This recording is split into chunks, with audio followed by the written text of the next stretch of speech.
In this lesson, we will learn what are data types in Java. With that, we will also see the types with a live running example. Let us start.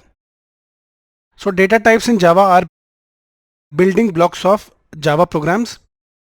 These data types are used to store different kinds of information like an integer, a string, a boolean, etc. So there are two types of data types in Java, primitive and non-primitive. Primitive types are predefined and store simple values directly, like storing integer variables, storing a string, etc. Whereas non-primitive types store references to objects like arrays, classes, etc. Here are the primitive data types. Each of this data type has a fixed size and range. Below we have listed some primitive data types. You can see the fixed size as well as the range. That is values from -128 to 127 for byte, and the same goes for others.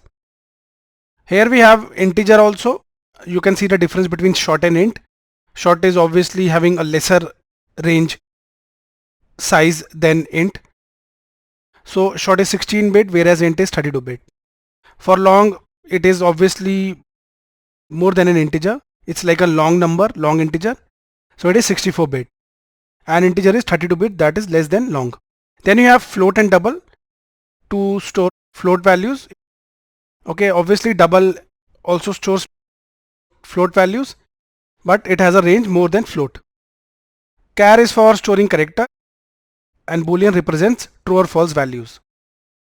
Next we have the non-primitive types.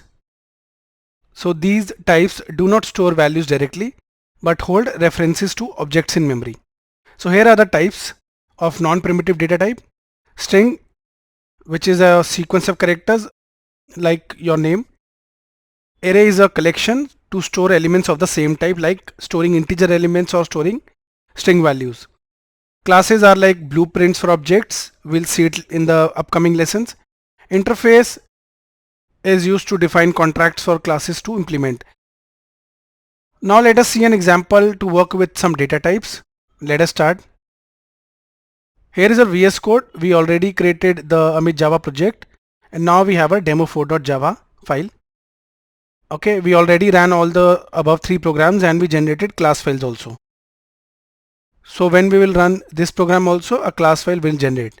So what we are doing here, we have an integer variable with the value 100, a character with a value m, a single character, boolean stores true or false, so we have true here, and a string with the name.